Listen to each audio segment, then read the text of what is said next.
Tuhan ada bersama kita.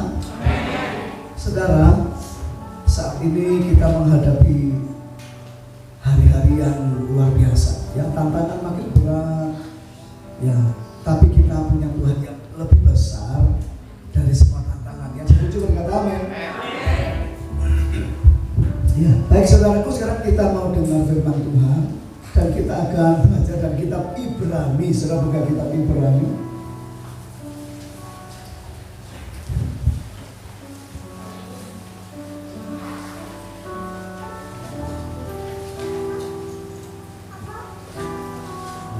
Tuhan sungguh baik, Tuhan luar biasa.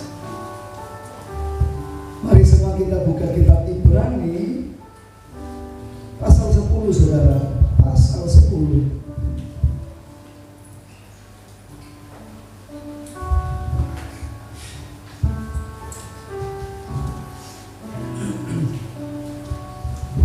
Ayat 32. Ibrani 10 ayat 32. Ibrani 10 ayat 32. Saudara, saya mau bicara tentang strategi. Bulan Januari kemarin saya sudah meletakkan fondasi buat saudara. Ya, saudara mesti hidup dalam visi Tuhan yang benar. Ya, itu. Saudara mesti tertanam dengan baik di keluarga Tuhan. Jangan gampang-gampang saudara melepaskan diri dari ikatan keluarga. Karena saudara hanya bisa bertumbuh dengan baik kalau saudara berada di keluarga yang tepat, yang Tuhan tetapkan bagimu. Yang mengerti katakan amin. Nah, sekarang masuk Februari, kita mulai ngomong masalah strategi. Saudara, apakah ada di sini yang bisa main catur? Angkat tangan. Main catur. Ya, wah, enggak semua ya.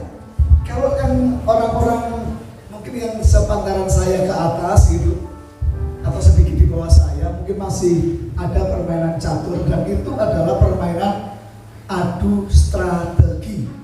Kalau mau menang, mesti pinter atur strategi, gitu. Bagaimana caranya menyerang, bagaimana caranya bertahan.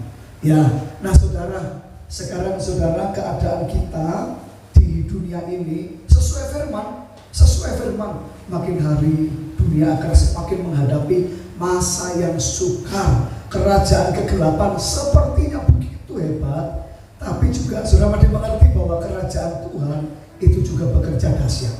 Amin saudara. Nah saudaraku begini, tidak mungkin orang sukses tanpa mengatur strateginya. Ya, tidak mungkin orang berhasil tanpa mengatur strateginya. Bulan Februari, saya minta maaf suara saya agak terganggu. Bulan Februari ini saudara, saya akan berbicara sepanjang bulan tentang strategi yang tepat bagaimana kita bisa menang bersama Tuhan. Amin saudara. Saudara ingin berkemenangan walaupun situasinya sulit, saudara tetap bisa menang. Karena apa? Ikuti firman Tuhan, ikuti cara-cara Tuhan. Nah saudara, dari kitab Ibrani ini, hari ini kita bicara tentang strategi yang pertama, yaitu iman yang besar. Apa saudara? Coba lebih keras. Saudara, tidak ada strategi yang lebih hebat dari ini. Sebab iman melompati kemustahilan. Iman mengalahkan hukum alam, saudara-saudara. Saudara percaya itu? Tuhan pernah mengajarkan, kalau kamu punya iman sebesar biji sesawi saja, dan kamu berkata dengan tidak bimbang, gunung pindahlah, maka itu bisa pindah. Saudara percaya gunung bisa pindah? No, nggak percaya dong. Percaya nggak gunung bisa pindah? Siapa yang mau pindahin Merapi? Saya mau cerita. Waktu kami ke Israel, kami sebelum masuk Israel, kami ke Mesir. Mesir pernah menjadi negara di mana orang-orang Kristen cukup banyak.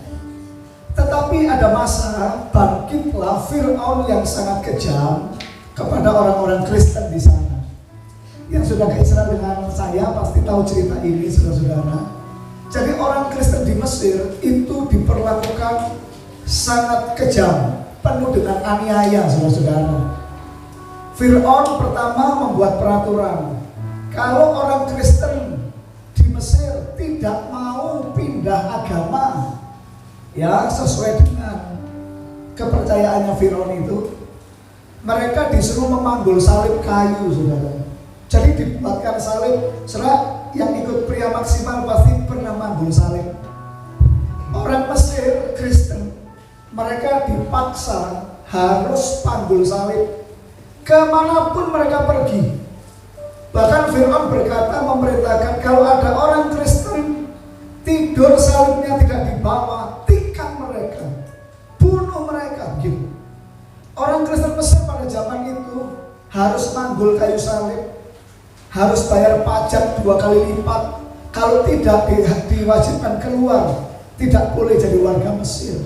Tapi yang luar biasa, anak-anak Tuhan Kristen Mesir mereka berkata, Tuhan Yesus memikul lebih berat dari kami. Dengan sukacita kami akan panggul salib. Jadi orang Kristen itu gak banyak di Mesir, minoritas. Ke pasar panggul salib, kemana-mana panggul salib. Ketika Firaun lihat bahwa mereka tetap berkeras, lebih kejam lagi Firaunnya. Suruh pikul salib dari logam, saudara. Ini benar-benar terjadi riwayat Kristen di Mesir. Terus kapan tiba waktu kelepasannya dari Tuhan? Nah, saudara, satu kali orang-orang yang anti Kristen di Mesir menggunakan Alkitab untuk menguji iman Kristen. Saudara, pakai ayat itu. Dan mereka lapor ke Firaun. Firaun, di dalam kitab orang Kristen tertulis, kalau punya iman sebesar biji sesawi, bisa perintahkan gunung, katanya begitu. Suruh mereka pindahkan gunung. Kalau tidak, mereka harus meninggalkan kekristenannya. Saudara, orang Kristen Mesir, mereka kemudian akhirnya mereka berkumpul dari penatua-penatuanya, pemimpin-pemimpinnya, sampai semua orang Kristen. Dan mereka memutuskan doa puasa, saudara-saudara. Orang Kristen Mesir ditekan, tidak menyerah. Ditekan, tidak menyerah. Mereka berdoa puasa di hadapan Tuhan. Satu hari ditetapkan, ini cerita orang Mesir asli, bukan saya ngarang. Akhirnya Firaun dan semua orang-orang yang anti Kristen berkumpul di sebuah bukit. Kalau di Mesir, Israel, bukit itu gunung, saudara. Gak ada gunung tinggi kayak di sini ada Merapi, Gunung Sindoro. Mereka cuma bukit-bukit disebut gunung, saudara-saudara. Yang namanya gunung asli 3000 meter lebih itu cuma gunung apa Mas Gagak? Sing ana saljune. Hermon cuma satu. Lainnya cuma Gunung Sion, itu ya Bukit Sion. Ya. Maka satu hari di depan sebuah bukit atau gunung yang namanya Bukit Mukatam. Kalau sudah nggak percaya, silakan pergi ke Mesir. Ya, namanya Bukit Mukatam. Orang Kristen berdiri di sebelah sisi sini, orang anti Kristen sebelah sisi sini.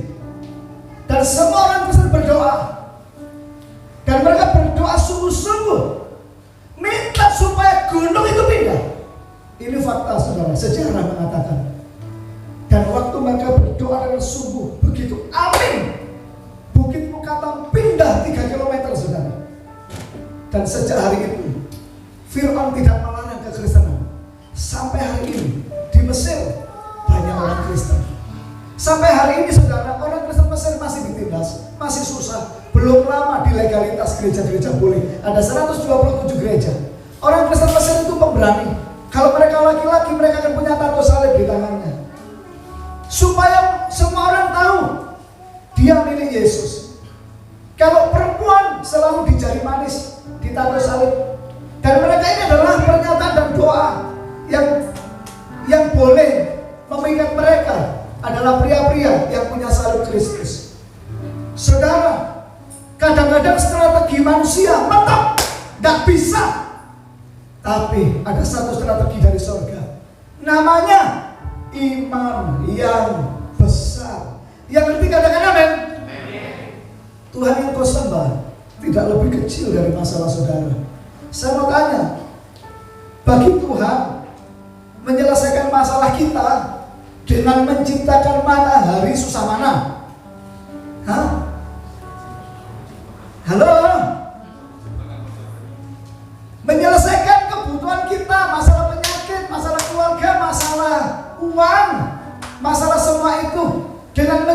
semesta alam, galaksi, bintang-bintang, semua ciptaan, mana lebih sukar?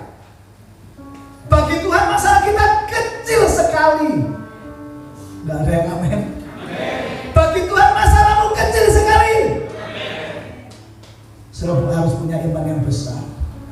Orang-orang yang kalah, yang surut, pasti diawali iman yang surut. Karena manusia terbatas. Ada satu titik kita akan mentok, gak bisa apa-apa. Disitulah iman mesti bekerja. Tangan Tuhan yang bisa menolong kita. Amin. Sekarang kita perhatikan apa kata firman Allah. Ibrani 10 ayat yang ke 32. Mulai saudara-saudara ya. Ingatlah akan masa yang lalu.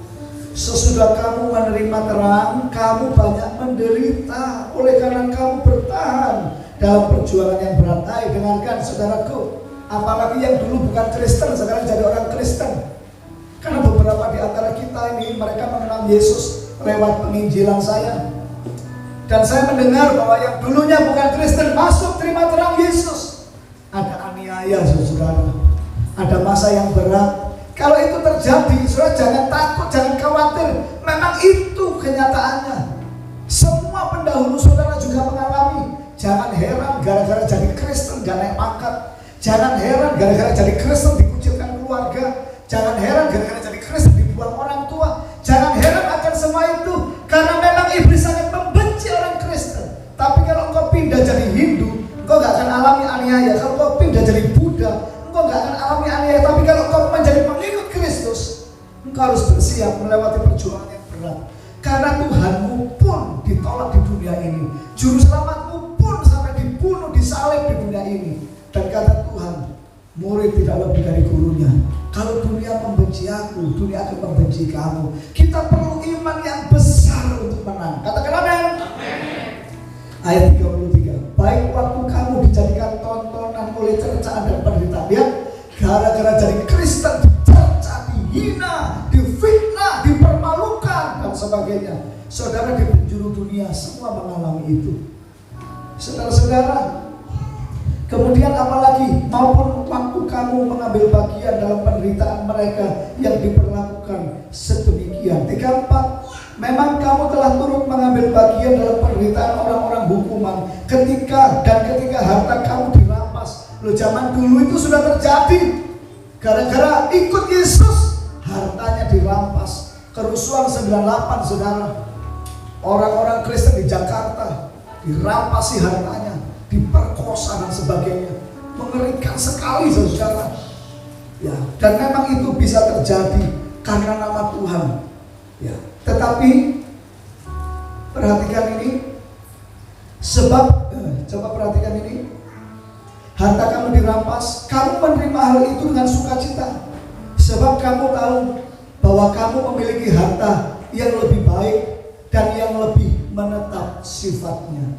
Saudara, kita bisa saja dirampasi, ya, kita bisa saja dirampok, kita bisa saja dimusuhi, difitnah, dihinakan. Ya, saya pernah mendengar satu orang berkata kepada saya, dia memang dari keluarga non-Kristen, semua keluarganya satu pun tidak ada. Dan kemudian dia berkata, ya, keluarga saya minta saya kembali ke agama lama. Kalau saya mau kembali, saya akan dikasih rumah, saya akan dikasih ini itu. Tapi mereka berkata, kalau kamu tidak mau kembali, maka seluruh kami tidak akan pernah peduli kepadamu. Saudara, kenapa dunia membenci orang Kristen?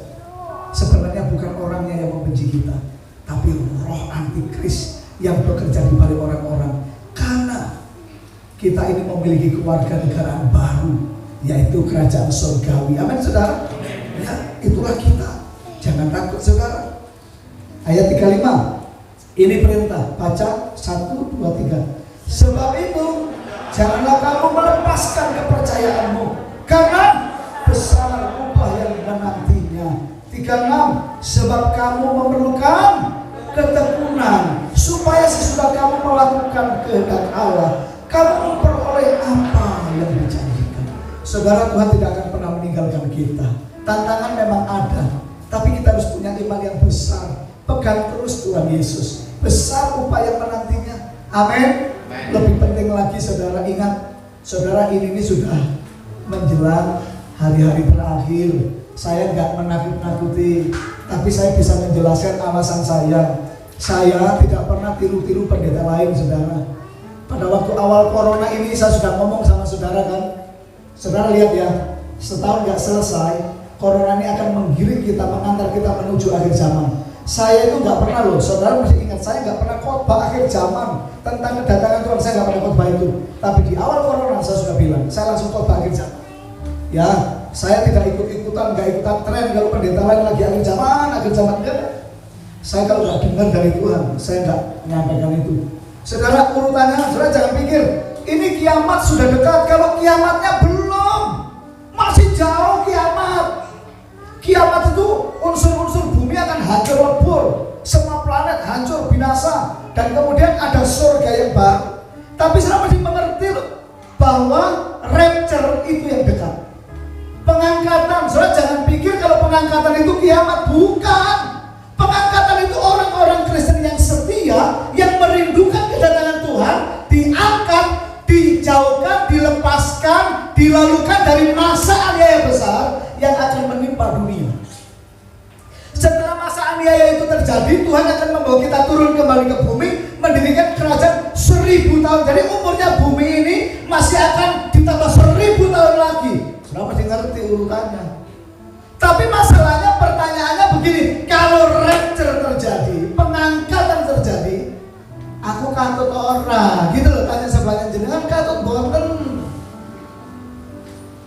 Kalau pengangkatan nggak masalah berat badan, saudara, tapi yang ditimbangkan bobot iman, ya. Kalau pengangkatan berat badan, Pak Piono sama saya carry, saudara ya. Enggak, itu bobot iman, saudara. Sekarang coba saudara perhatikan saya. Untuk masa antikris datang, dibutuhkan teknologi database seluruh manusia harus terbentuk. Semua kontrol atas data diri manusia harus terbentuk. Saya mau tanya, sudah terbentuk belum database manusia? Sudah. Pada zaman antikris datang akan muncul negara yang mampu membuat binatang. Ya, Yohanes menyebutnya binatang karena susah ngomongnya. Yang bisa bicara seperti manusia. Teknologi robot dengan artificial intelligence sudah ada belum? Sudah. Mata uang dunia ini lama-lama akan menjadi digital. Karena nanti akan ada sistem ekonomi yang kalau tidak punya implan di tubuh, sistem teknologinya nggak bisa jual beli. Sekarang sudah dimulai belum?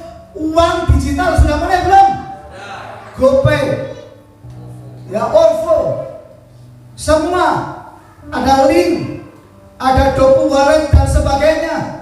Tahukah saudara, ini digiring pelan-pelan, diedukasi supaya kita masuk ke sana.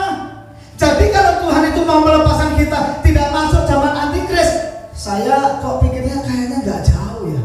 Makanya saudara jangan coba mikir diri saudara sendiri bagaimana, tapi engkau mesti melayani Tuhan sungguh. Kalau cuma saya berpusat kepada kedagingan, duniawi, tahu-tahu nanti kata Tuhan begini loh, ini ngeri loh. Ada 2 orang di tempat tidur. Lah kalau 2 di tempat tidur itu mestinya suami istri atau orang tua anak. 1 diangkat, 1 ditinggal. Ada 2 orang di pekerjaan di ladang, 1 diangkat, 1 ditinggal. Jadi ketahuilah, masalah pengangkatan nggak bisa nunut iman, nggak bisa. Nunut ketaatan nggak bisa.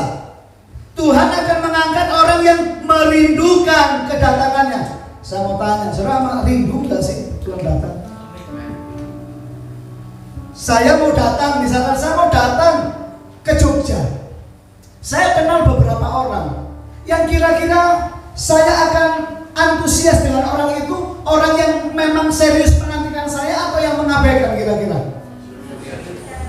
Tuhan Yesus akan menjemput orang yang memang merindukannya. Kalau saudara nggak rindu, saudara nggak peduli, saudara cuek, ya saya mau tanya, terus untuk apa Tuhan jemput saudara? Saya bisa ngerti maksud saya. Saudara punya kerinduan loh. Memang kiamatnya masih lama, tapi pengangkatan saya tidak tahu. Sebab semuanya sudah siap. Tinggal Tuhan suruh malaikat atau hilang sudah. Dan Roh Kudus akan pergi dari bumi, dan tinggallah manusia dengan segala kuasa dosa, dan tidak akan ada belas kasihan setelah itu. Itu kata Tuhan. Masa itu hanya 7 tahun loh saudara, bukan 70 tahun, 7 tahun. Seandainya ini sudah dimulai gerbang mulai corona, aduh, tinggal dikit saudara. Kasih tahu kanan kirinya, tinggal dikit waktunya. Amin. Amin. Serius ya? Saya akan absen besok kalau saya di pengangkatan. Absen cuma ya. Sekarang mari kita baca ayat 37 ya. Sebab sedikit, bahkan sangat sedikit waktu lagi, dan Ia yang akan datang sudah akan ada tanpa menangguhkan kedatangannya. Tetapi orangku yang benar, apa saudara? Akan hidup oleh apa? Oleh logika, amin? Oleh logika, oleh iman? Oleh perasaan? Logika pikiran ini lemah. Hanya bicara masuk akal apa nggak masuk akal? Masuk akal jalan, nggak masuk akal tunda, kan begitu. Perasaan apa lagi? Hanya masalah nyaman sama nggak nyaman. Saudara menjadi teguh dalam iman saudara. Kalau Tuhan Yesus hidupnya pakai perasaan, kira-kira jadi manggul salib nggak saudara? Hah? Kalau Tuhan Yesus hidupnya pakai logika itu, pikiran, nggak jadi manggul salib. Iman itu melihat apa yang tidak kelihatan. Logika dan perasaan itu menangkap apa yang di sekeliling kita. Iman bisa melihat jauh ke depan. Akal pikiran dan perasaan sangat lemah. Makanya Tuhan berkata, orangku yang benar hidupnya oleh iman. Yang mengerti katakan.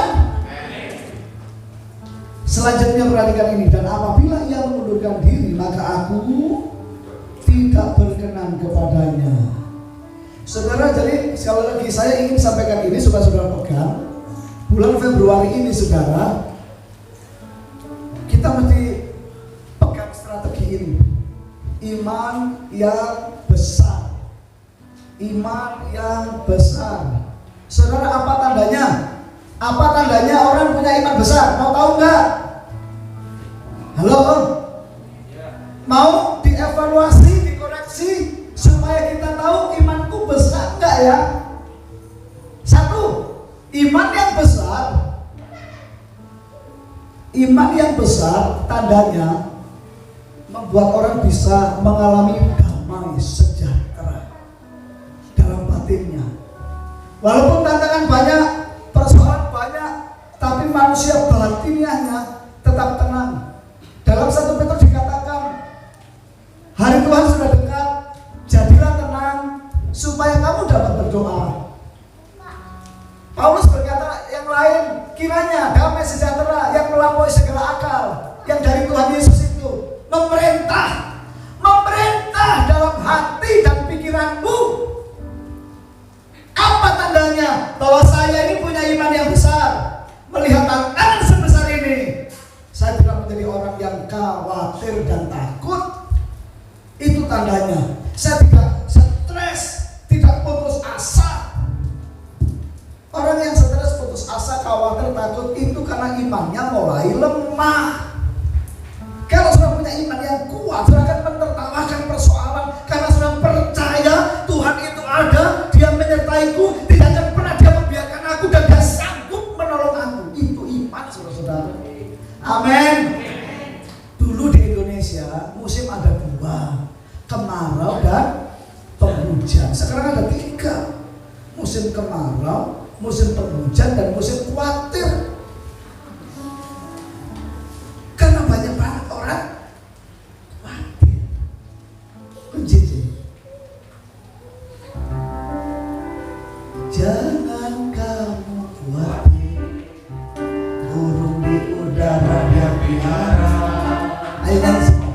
Jangan kamu khawatir, bunga di padang dia hiasi. Haleluya.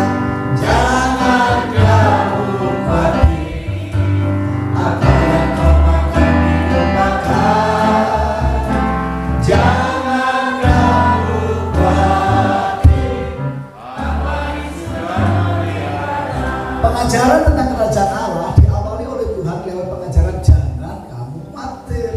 Sampai Tuhan membandingkan loh. Lihatlah burung di udara yang tidak pernah menabur, tidak pernah menuai, tidak pernah mengumpulkan dalam lumbung, tapi dipelihara Bapakmu yang di surga. Gitu.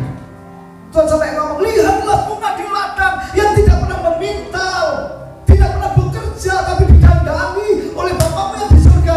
Bukankah kamu jauh melebihi semua itu?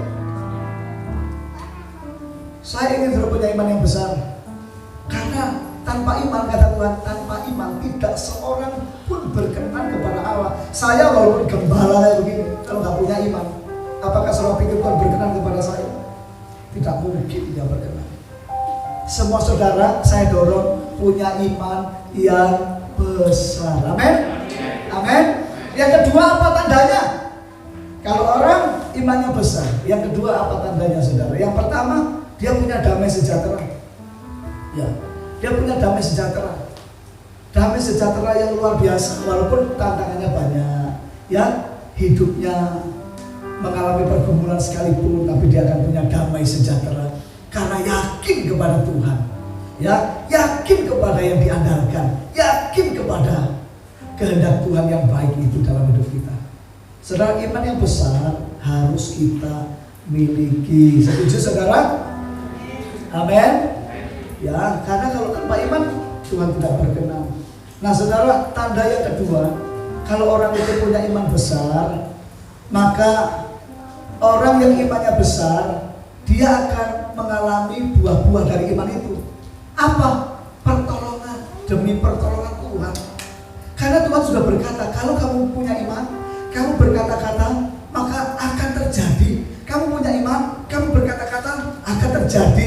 Jadi saudara, mari kita lihat apa bukti dari hidup kita bahwa kita punya iman. Cara Tuhan menolong kita hari lepas hari, kesulitan demi kesulitan. Amin. Itu tandanya iman.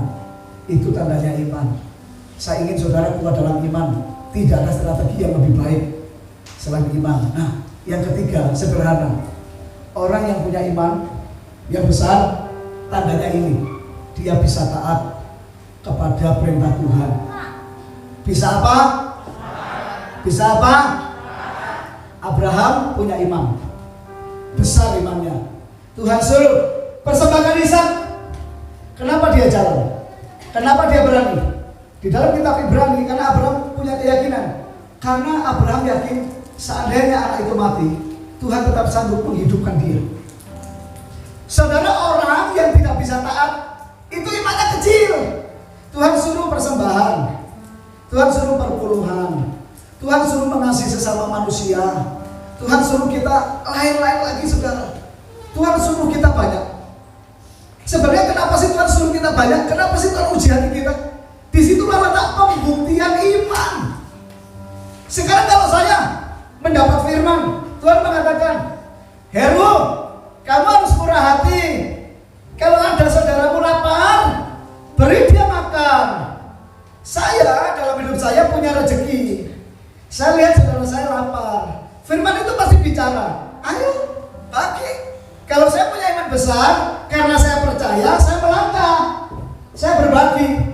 Kalau saya nggak melangkah, apakah saya berkata, oh imanku besar? Tidak mungkin. Yakobus berkata, iman tanpa perbuatan hakikatnya. Saya ingin melihat iman yang besar lewat sikap saudara. Saya mendoakan saudara tiap hari dengan cucuran air mata loh. Saya selalu membela saudara dalam doa saya. Dan yang saya rindukan cuma satu, aku ingin melihat anak-anakku secara rohani mentaati Bapa di surga itu sebagai bukti dia memang punya iman. Bagaimana saya bisa ngomong, oh aku punya iman, kalau saya tidak pernah berani mentaati Tuhan? Iman itu ditandai dengan ketaatan. Amin. 3 tanda orang punya iman besar. Saudara boleh bercermin. Ya, saudara ingat loh, kalau hakim itu mengadili, ya, untuk menghukum. Hakim itu mengkoreksi, nanti dijatuhi hukuman. Tapi kalau Bapak mengkoreksi anak-anak, Bapak itu ingin menuntun anak-anak jadi tambah dewasa. Amin, saudara. Tuhan itu seperti itu. Tuhan akan terus gitu membimbing kita, mengkoreksi kita, Tapi Tuhan bukan hakim, Dia Bapa. Dia akan tuntut kita supaya kita lebih baik dan lebih baik. Amin saudara. 3 tandanya orang punya iman besar. Ya, yang pertama dia punya damai sejahtera. Yang kedua dia punya buah-buah dari doa-doa yang dijawab. Yang ketiga dia mampu taat. Ya, seringkali Tuhan akan menyuruh kita melakukan sesuatu. Ya, dan itu akan menjadi tantangan buat iman kita. Apakah kita mempercayai apa yang dia katakan, apa yang dia janjikan? Doa saya menyertai saudara. Lewati tahun ini dengan strategi yang hebat ini. Apa ya? Strateginya apa? Iman yang besar. Alkitab mengatakan, ini terakhir, sebab Tuhan tidak memberi kepada kita roh ketakutan, tapi roh yang membangkitkan kasih, kekuatan dan ketertiban. Jadilah kuat dalam Tuhan, sebab Tuhan yang menyertai kita sangat dahsyat. Amin. Kita akan berdoa sehingga bantu saya kembali. Kita akan menyerah.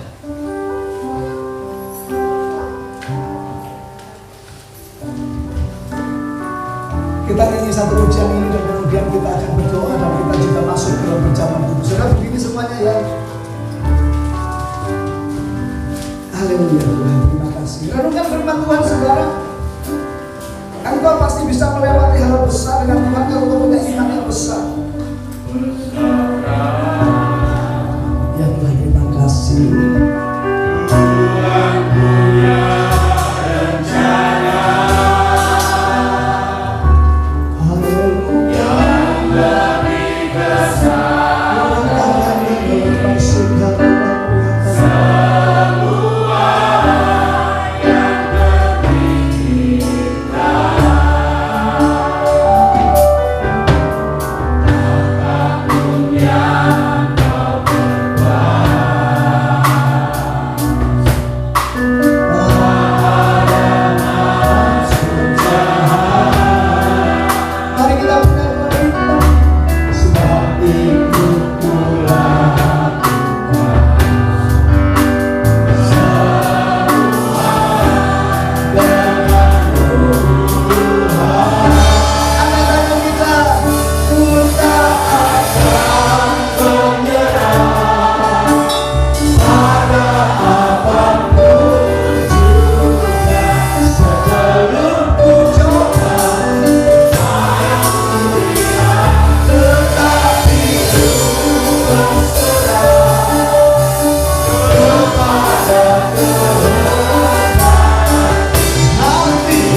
Apapun yang kau dalam hidup kita, dan kita carang-carangnya bersama Yesus kita lakukan perkara-perkara besar. Mari angkat roti saudara semuanya, arahkan hati pada Tuhan. Ikuti saya berdoa. Tuhan Yesus, saat ini kami sepakat menerima roti ini sebagai tubuh-Mu yang telah disalibkan bagi kami semua, sehingga kami diangkat menjadi anak Allah, menjadi ahli waris kerajaan surga. Kami percaya oleh kuasa-Mu kami dilindungi dari segala penyakit, dari segala kegagalan, kekacauan, kemiskinan, dari celaka dan mara bahaya. Kami percaya kepada kami dikaruniakan kuasa kerajaan surga, supaya kami berhasil, berkemenangan, berkelimpahan di dalam Tuhan. Saat ini kami menerima roti ini sebagai tubuh-Mu dalam nama Yesus. Inilah tubuh Yesus. Mari makan dalam nama Yesus. Terima kasih Tuhan Yesus. Terima kasih.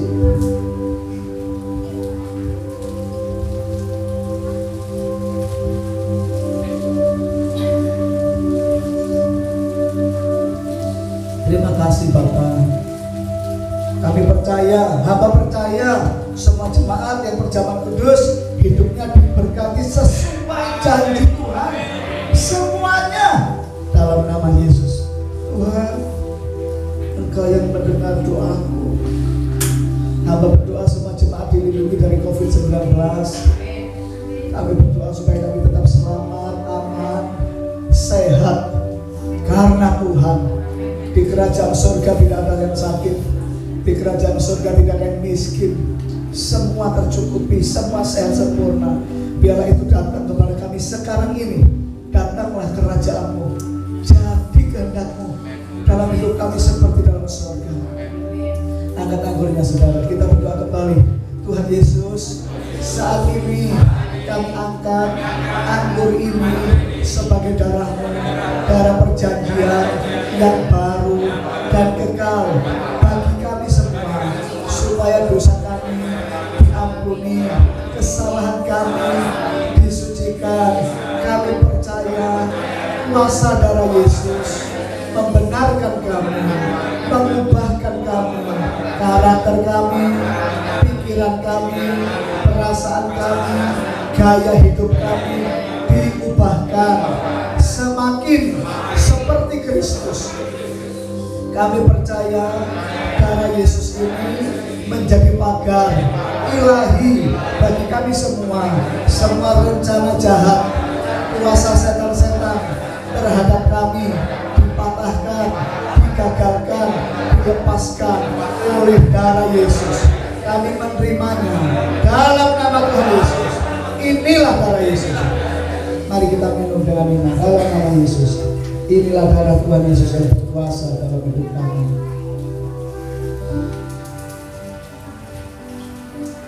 Terima kasih Tuhan. Terima kasih Tuhan. Terima kasih. Saudara mengucap syukur sejenak di hadapan Tuhan. Kunci Amos.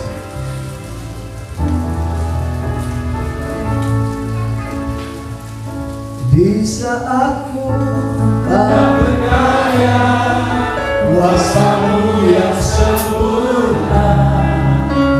Ketika ku berdoa, mujizat itu nyata. Bukan karena kekuatan, namun yang Tuhan. Ketika ku berdoa, mujizat itu. Sekali lagi kita memuji.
bersyukur kepada Tuhan.